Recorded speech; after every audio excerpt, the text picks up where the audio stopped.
well. They have another option for main damage if ever the Gourd and the Fanny don't work out, but that plays a little bit more later in the game. And there it is. They pick up the Barats.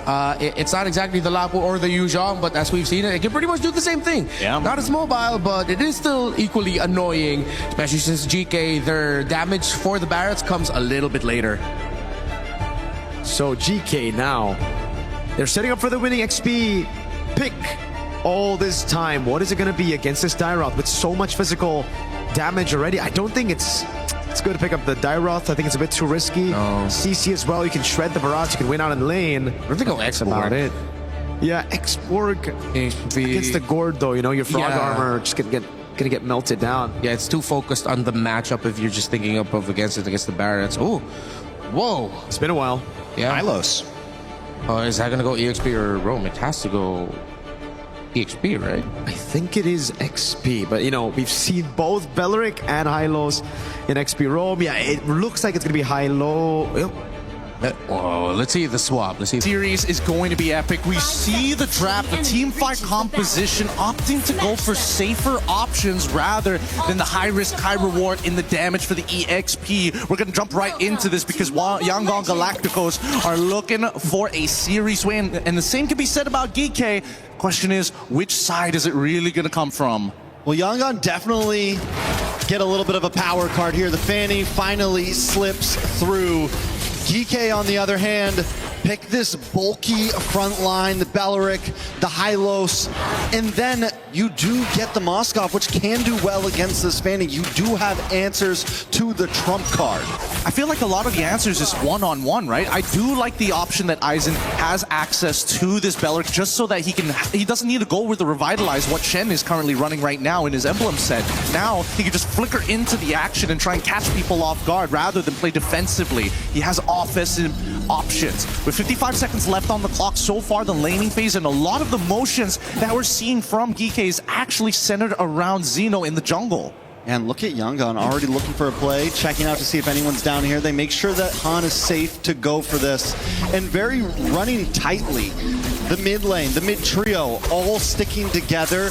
Not exactly looking for off-map play on the side lanes, but at least making sure that Han's in a good position coming up for this turtle.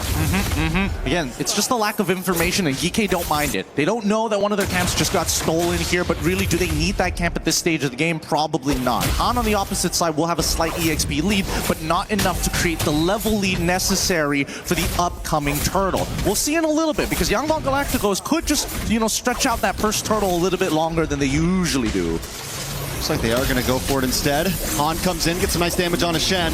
Zeno! Deletes him!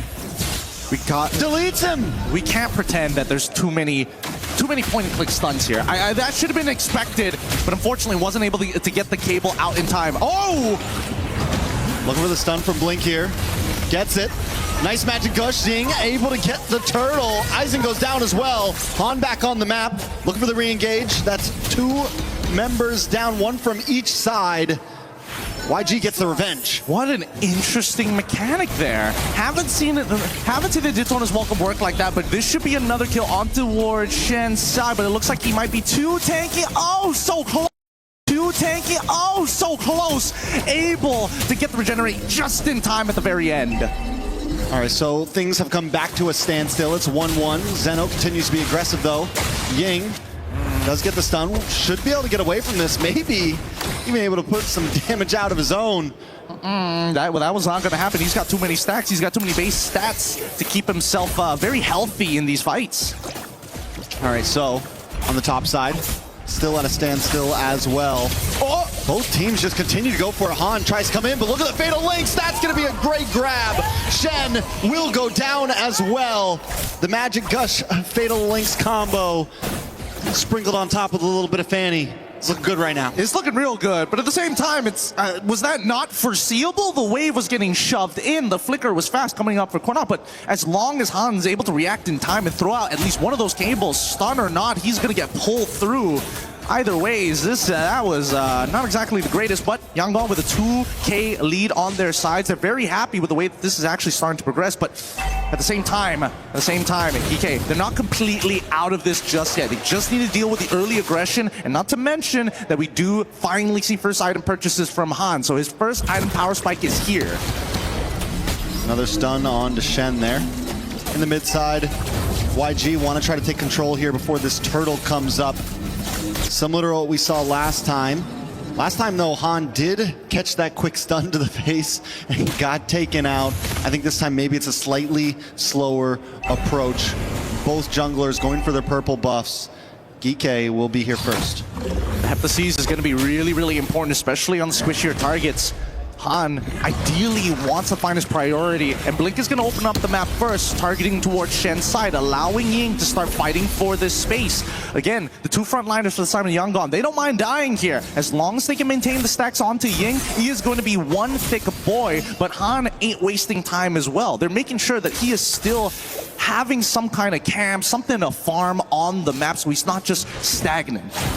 Han has hit level 8 before Zeno, and will continue to farm.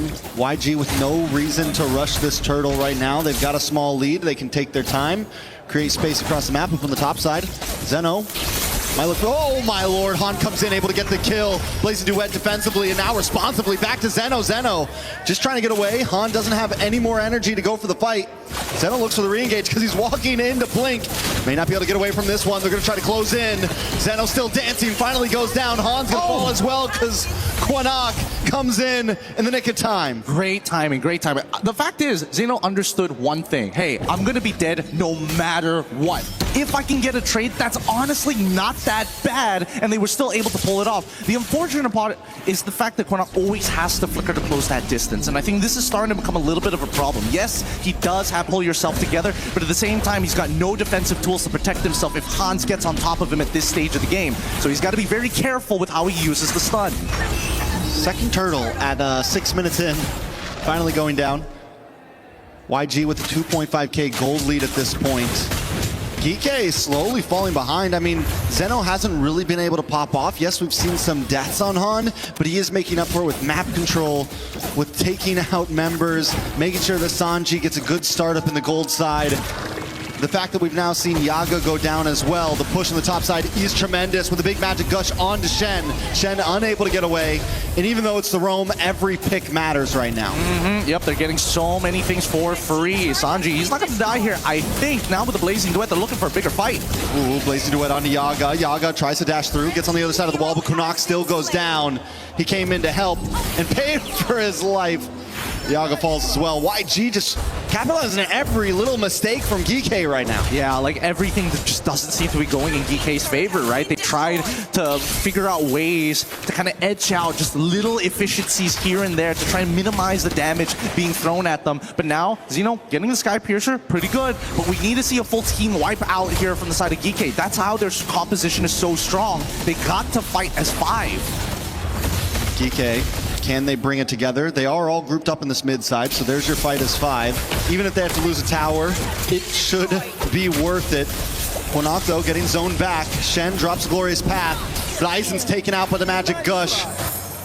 And YG continue just piece by piece dismantling Geekay. Yep, at this stage with the lead that they have, YG understand one thing. Take away their front lines if they got nothing left. They just want to break this mid-tier 1, and they're going to force it.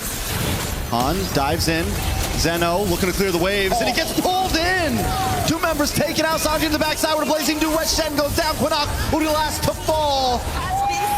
There's no escape right now from YG.